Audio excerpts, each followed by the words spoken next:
So welcome to our Careers in Helping Professions, our virtual edition. We are so sorry we had some technical difficulties, but all of our panelists are very wonderful and patient, and we're able to get in, and it looks like our students and alums are in, so we are ready to roll. My name is Missy Frazin. I work in the UIC Career Services. I'm one of the planners of this event, and I'm going to let the other planners and collaborators introduce themselves as well. Fabulous. Thanks, Missy. I'm Lauren Gallagher. I'm the Assistant Director of Career Development and manage the internship program in LAS. We've hosted this event a few times on campus, so we are excited to bring it back virtually.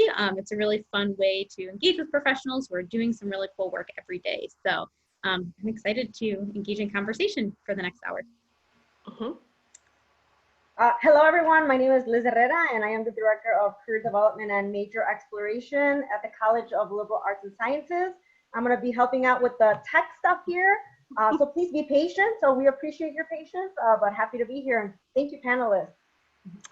So just a couple of housekeeping things. It looks like most students and alums and guests have, except for the panelists, have themselves on mute, which is great, just so we can eliminate some background noise.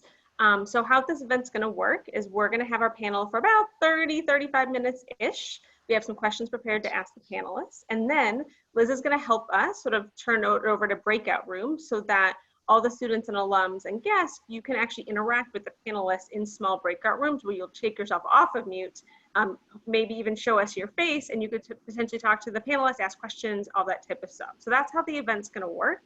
And, you know, I know in this time it's hard to even connect with our friends and our families in person, but this is a great way to connect with professionals who might be working in fields in which you're really interested in. So we're pretty excited about that.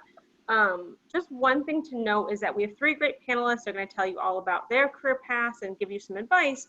But these aren't the only careers that are available. So in the helping professions, if we'd have to have a panel of like 35 people, I think, to sort of show you all the different options. So these are 3 wonderful options. But these aren't the only types of careers and roles that are available in the helping profession. So if you could just keep that in mind, I think that's important. Lauren, anything else we want to kind of go over before we get started with our questions? I think, you know, the nature of this event comes from because Missy and I work with a lot of students who are always telling us, oh, I want to help people. I want to work with others. I want to, you know, help to contribute to a mission. And so that's kind of how this event came about. And like what Missy was saying, there's so many different ways that you can help other people. So hopefully this gives you a little bit of a sense of different ways of doing that. Feel free to use the chat, but we are going to have the breakout rooms where we can engage in further conversations. So I'm ready to hear from the panelists. How about you, Missy? Yeah, absolutely. And Lauren, thanks for just reviewing how this came about, because we've heard so much from students. We wanted to have an event, and we've had this, I think this is our 3rd year doing this event. This is our first virtual one, so it should be fun. But yeah, I think we're ready to get started.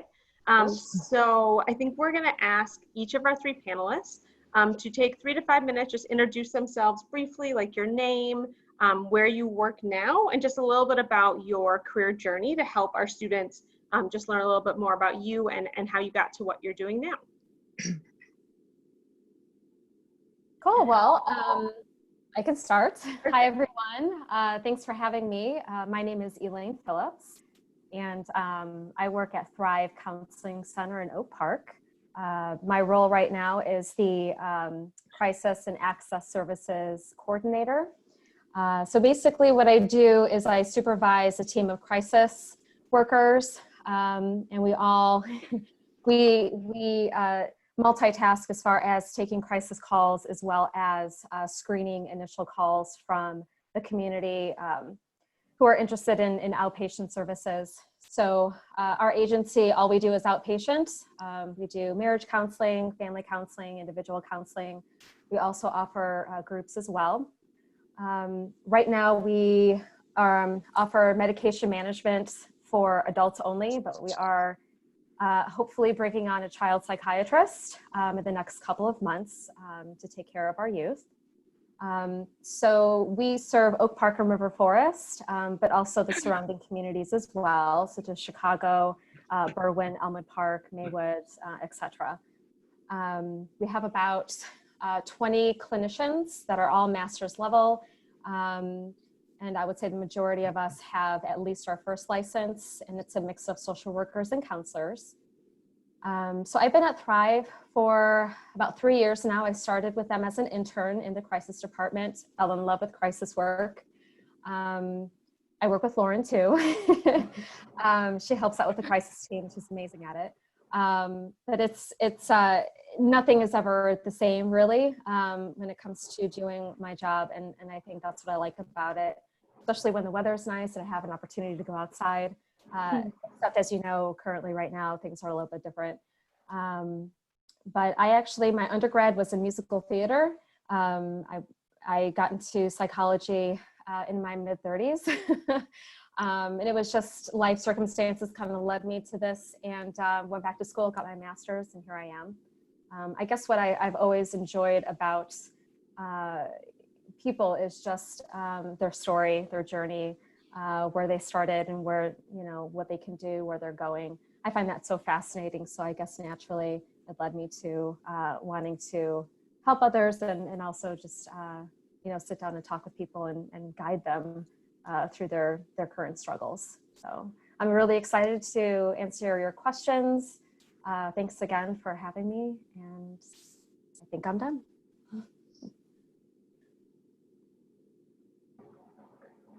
Great. Could someone else go next? That would be great. Yeah.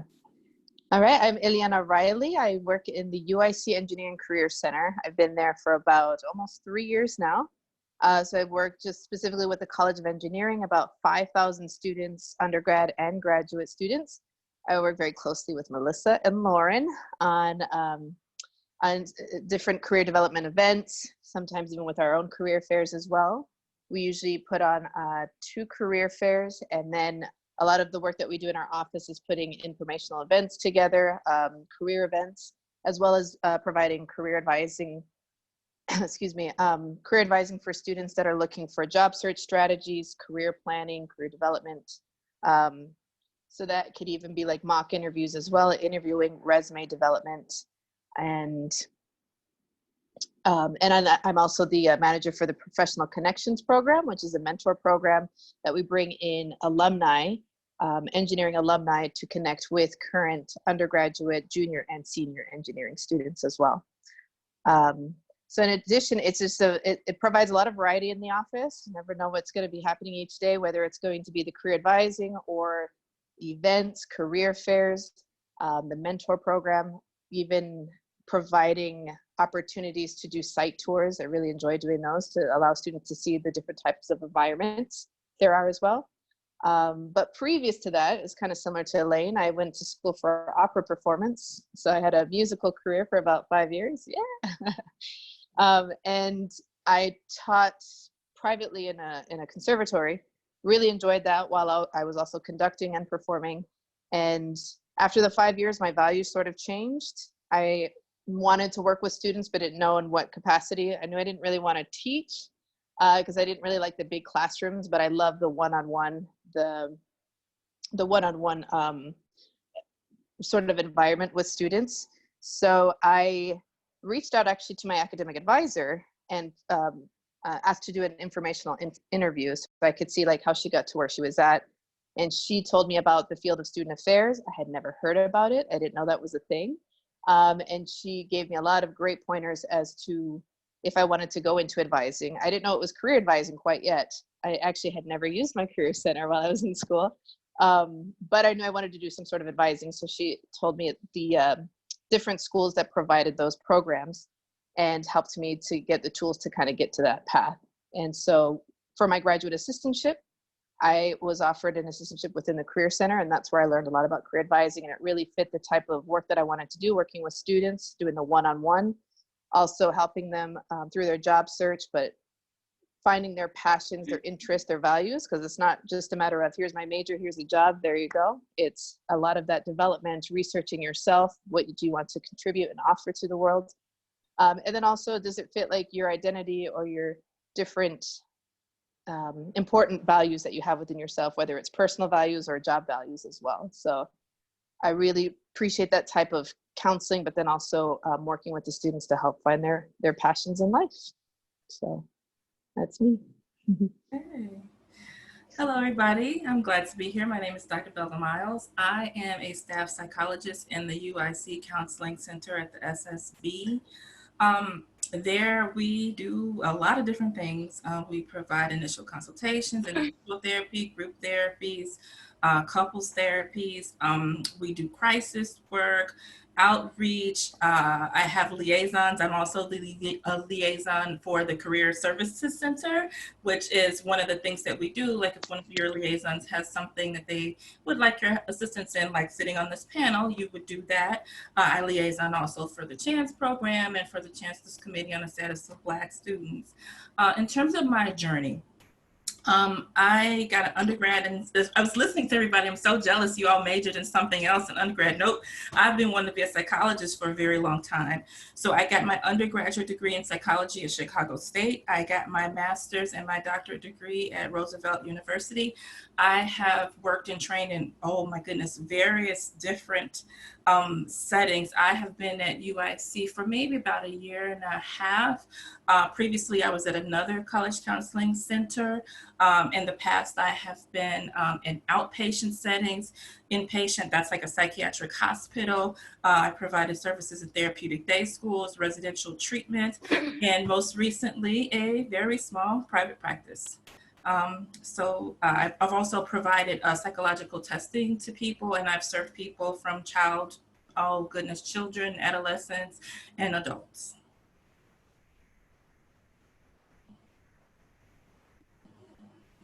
Wonderful. So thank you so much for just telling us a little bit about yourselves. And it's interesting to hear everyone's different journeys. So we're all here, I think, because we like to help people. We want to figure out how we can help people. So we love to have the panelists just talk a little bit about, like, how did you decide how you were going to help people? Just because there's a lot of different ways to do that.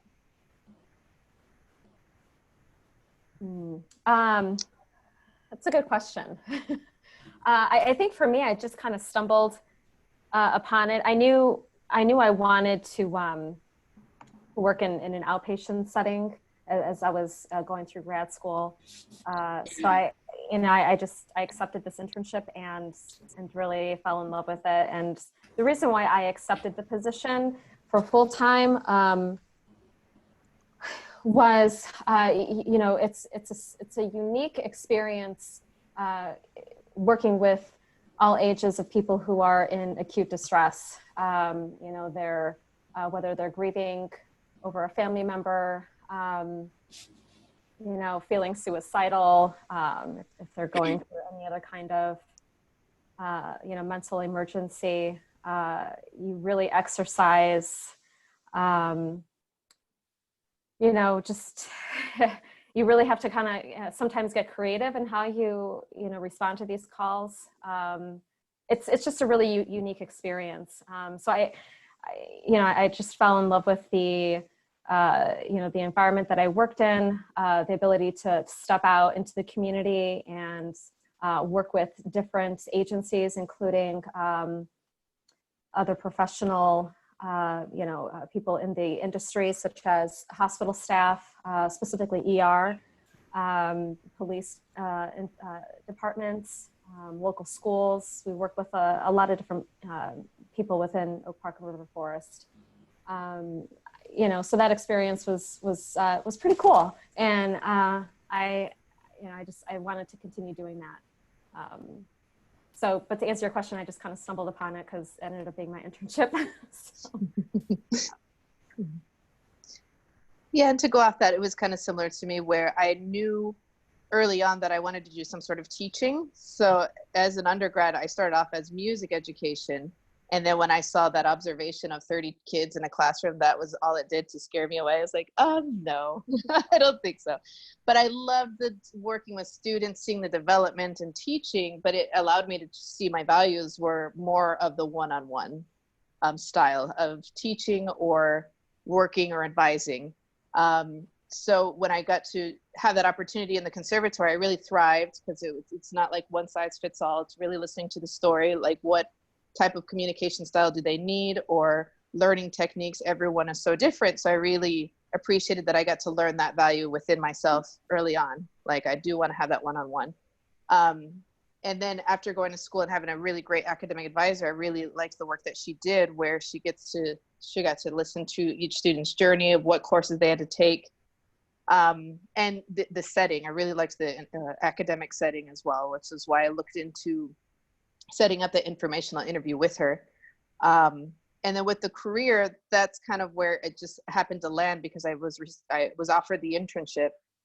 And oftentimes I would ask them during my intern or assistantship, how did you guys take a chance on me when I knew nothing about career development?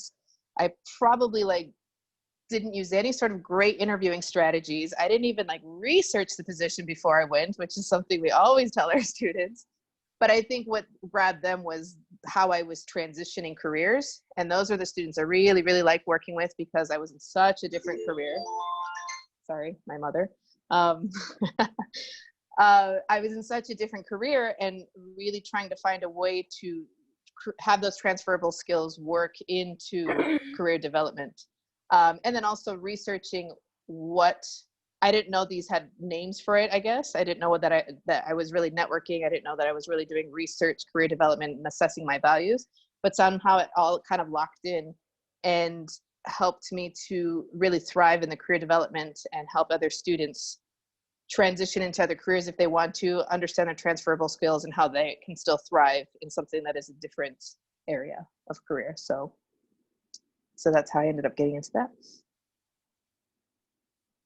For me, that question of how did I decide how I wanted to do this, I've been that person a lot of my life that people talk to, confide in. If something has been troubling them, like friends or family members, they would often gravitate and talk to me. And often I would hear them say afterwards, I feel better talking to you. So I often say that I feel like it chose me. I remember I was going to put that in one of my letters for school or something, and my advice was like, don't put that in there. But it's true. I really do feel like that. I feel like it's just kind of is something that I've been doing, for a long time. And then when I found out, people actually do this. This is kind of what therapy is: people sharing, people helping people, whatever it is that they're going through. So I'm first generation college. And so I thought after I got my undergraduate degree, I could be this thing called a psychologist. No, you can't. You need more schooling than that. And so I undergraduate majored in psychology. One of my first jobs was as a case manager for people with chronic and severe persistent mental illness, like schizophrenia and things of that nature. And you help them, and they're mostly with their daily living skills, help them cope with different stressors and things of that nature. And so to be a psychologist, what I wanted to do, I learned that I had to go to grad school. Okay, I got to go to grad school. Then I had to learn the difference between, well, should I get a master's degree? Should I get a doctorate degree? And what those differences are. And then the field of social work is very, there's a lot of overlap in mental health. And so what was really the deciding factor for me to get my doctorate degree, because at a master's level, you can do therapy in different, fields, you can do therapy. But what I was told is, as a doctorate, well, you can do these psychological test batteries. And so I said, well, I want to learn how to do that. And so that is what ultimately made my decision to go on to get my doctorate. And also I learned that to be a psychologist, you have to have, a clinical psychologist, you have to have both a doctorate and a license. So I came in not knowing a lot. And so one of my main things that I try to help students do is I'm very keen on telling students, please research, I refer people to career services all the time, talk to your advisor, find out what it is that you need to do what it is that you want to do. So that's my story for that part. Awesome. Thank you all. I appreciate, and thank you, Belva, for, outlining the differences and recognizing that you don't necessarily need a PhD to do the work. It's really about defining, the type of skills that you want to be able to utilize. If you want to provide those assessments, getting the PhD is necessary. If you want to do more mental health counseling, a master's degree could be beneficial. And I think something that you each really spoke about is sort of the environments that you work in. So Belva, you've had experience in inpatient and outpatient and private practice and university setting. Eliana knowing that a school setting was not a good fit, and for Elaine knowing that outpatient and crisis work is something that really gets you motivated. And so again, I think it's important for students to recognize the importance of having those conversations and also getting the experience. A lot of you just sort of landed in those roles because you had an internship or you had someone to, you know, encourage you to apply to a position. And so again, thank you for outlining that journey. Lauren, can I just add just like one little mini point as well? I think the other thing that I appreciate too is that it sounds like Elaine and Eliana, you put yourself in situations where you could experience new things. And I think going to events like this for students and alums, like even this is helpful, right? So that way, if you don't know a lot about the helping profession, so trying to put yourself in situations where you can experience new things is really important, and saying yes to things, even if you're not always sure exactly what it's going to be like, will help you gain just different experiences as well. And I just wanted to make one little clarifying statement, and I'm so glad that this actually happened. Lauren talked about getting a PhD. I actually don't. There are different kinds of doctorate degrees, and sometimes people don't know that I have what you call is a PsyD. It's a doctorate degree. I still have to write a dissertation and everything for it. Most people are familiar with the letters PhD. So there are different kinds of doctorates. There are EDDs. There are different kinds. So please, like I said, research what it is that you want to do, look it up, and figure out what's the best thing for you and what it is that you want to do. Perfect. I love it. Thank you. One thing I'm wondering too is if you've noticed any trends within the industry, and also, you know, how your roles have maybe shifted in the last few months. In the last few months.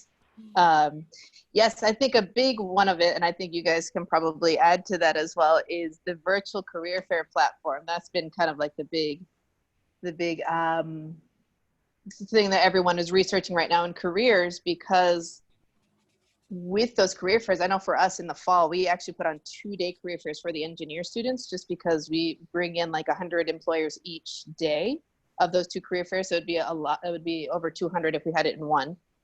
So we're really trying to find a way that's a big recruiting event for employers, but also for our students to identify those internships and full-time positions for either the fall semester or spring semester. So it's very crucial to have those types of events for the employers and students. And right now, I think, you know, within the last couple months, that's where we've been really putting a lot of our focus and research on figuring out these virtual career fair platforms.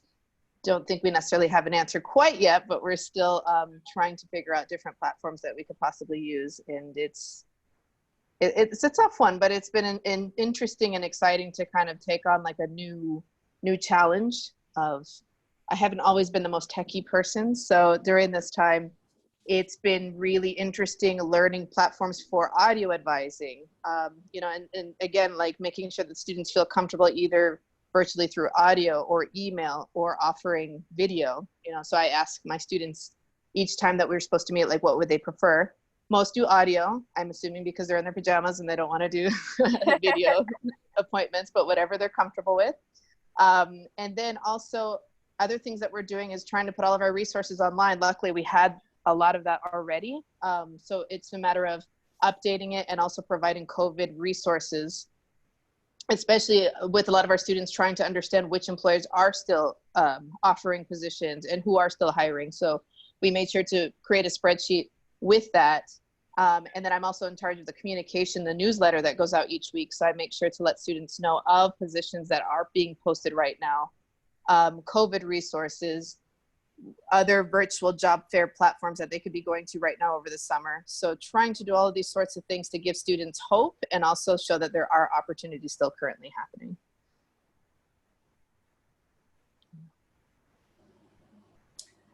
I guess I'll go next. In terms of trends, I'm thinking I'll follow in terms of what you were talking about. Everything's moved online, you know, so the counseling center is online. We're still available. We are still, you know, business as usual, but it's just online. We're doing intakes, therapy, all of that stuff has moved online.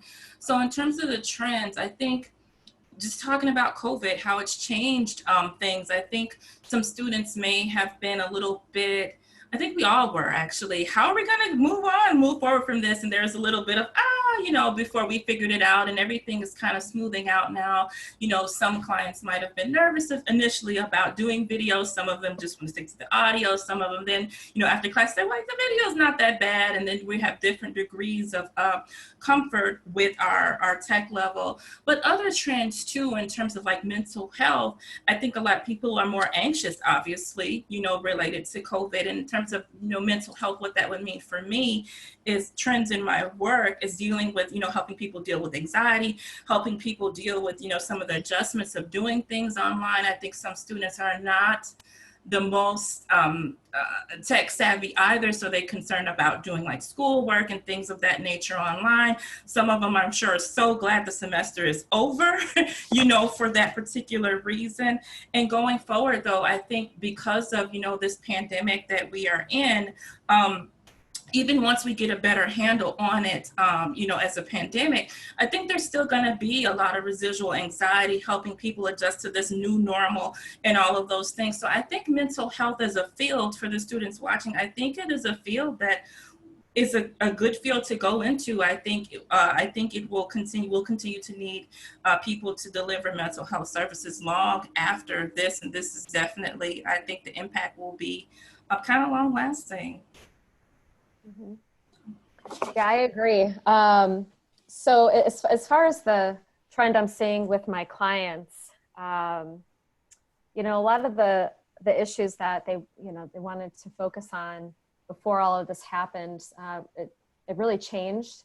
And for the past couple months, it just seems like they're getting Zoom fatigue with work, those who are still working. And they're, like you guys said, it's more anxiety. What is this going to look like when, those who have lost jobs, just dealing with the stress of applying for unemployment has been a big topic of concern. Not being able to see family and friends. I've spoken to several people who were in crisis who, their family can no longer visit them. Experiencing a lot of loneliness, depression. So yeah, these mental concerns are definitely going to be with us for some time. And shoot, what was the other question? Just kind of how your role has maybe. Oh, right. Thanks, Lauren. So yeah, we had to shift pretty quickly. Within a matter of, I think, 48 hours, we realized that we were going to have to move to telehealth services. So our IT people, they had to figure out a way to field all of the calls into our individual offices to our personal cell phones so we could still answer the calls. And then we all had to get Zoom accounts or Doxy, which is another form of video conferencing that therapists do. And then, call our clients and, let them know we're moving to this way of doing sessions. As far as crisis, that's probably been the biggest adjustment that I've had to deal with, communicating with, dispatch for both police departments, coordinating with the chief of police there, how we're going to do this safely, because obviously the police were minimizing their contact with the community, really just taking as many phone calls as possible and only going to residents when absolutely necessary. Working with hospitals, obviously we were not about to go to the ERs. So really just reaching out, a lot of phone calls, a lot of emails, trying to figure out how we can do things safely.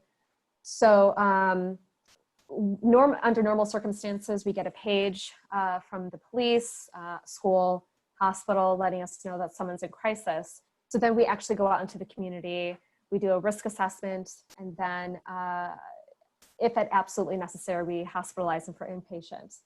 Well, we can't do that really anymore. So what we do is we do phone assessments, which can be pretty tricky because you don't get to look at them and see how they're communicating in a nonverbal way. And so while it's been tricky, I think our team has really adjusted. So really offering supports to the team in this unique way of working, but everyone has really stepped up. And now we're pretty much in a groove. I'm not quite sure how much longer we're going to do this. I did recently talk to the chief of police for Oak Park, and he said he's fine doing risk assessments until we have a vaccine. So, I mean, who knows? But it's definitely been an adjustment, as everyone here has had to go through. But that's it. Thank you all. And I think it's also kind of encouraging to hear that there's a need, right, for mental health work and a lot of these helping professions. And so one thing that I wanted to end on is, do you have any advice for how students can start to network in this time, or even start to gain experience? Because a lot of your internship work and experience is gained through like face-to-face contact. So any ideas for how students can get experience now and how to network during this time?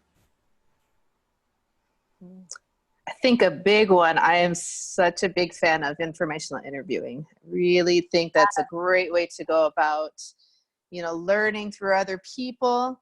Good job with all of you for coming onto this webinar today and listening to everybody's experiences and, you know, seeing like where they came from, because, you know, as you can see, none of us, well, Elaine and I didn't really have it planned out. Belva was great, you know, that she knew where she wanted to go from the beginning, which is awesome.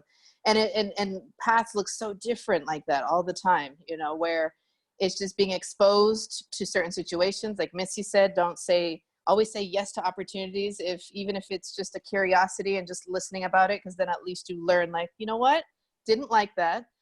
So you're not gonna necessarily go through that path, but really it starts helping you to collect information. You're researching, you're collecting, you're starting to identify like what feels good, what's of interest to you, finding the passion behind it as well. And then it kind of helps you to dig even deeper into that rabbit hole. You know, just like throwing that one pebble, you know, to start the ripple effect. And so, I mean, just setting up that one informational interview with me with the academic advisor, I mean, I was at a point where that year I had 3 options for myself. I was either going to go back to school, I was going to go sing on cruise ships, or I was going to go into the military. Very, very different areas. And so I was like, I'm going to get a little bit more information of the 3 areas and see what feels best. And so when I finally set up that informational interview with the academic advisor, and she gave me more information, I had no idea there was a program. I had no idea what universities offered that and what went into it. Just starting that one little action really just opens up the doors to so many other different things. But the best way to do it is through people and listening to their experiences, listening to their challenges, because why should you have to go through those challenges if someone already has experienced that and can help you navigate those different things and give you a better understanding. It's efficient and it's more productive too. So that's my biggest thing. I love options. Look at all the different options and get curious with it and just explore and have an open mind. That's what I would say. Yeah, I completely agree. And one thing that I do tell my clients when they're struggling with what they want to do is really understand what your values are, what's important to you. And along that, you know, pick something that's congruent with your personality. You know, if you are wanting to help people, there's so many avenues that you can explore. You know, to Eliana's point, you know, be open, allow yourself to be curious, call places. Can't really visit many places right now, but make those calls, go on those websites. You know, I use LinkedIn.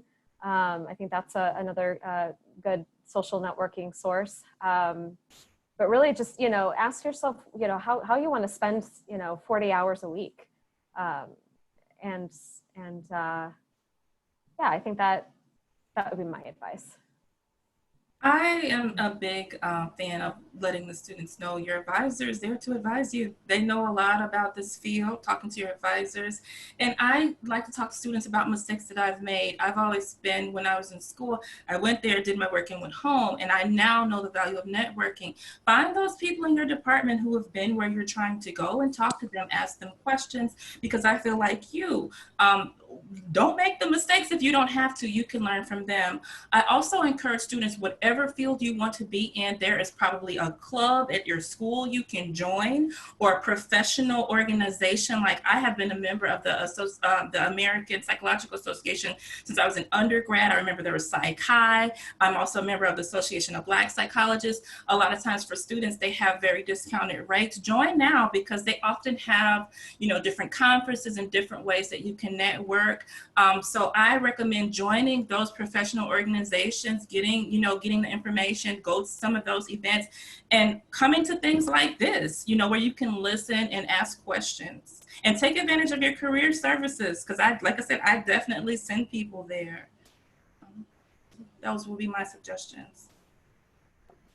Awesome. You guys all hit on some really perfect points, and hopefully everyone's just kind of soaking up all the great information that you're sharing. But now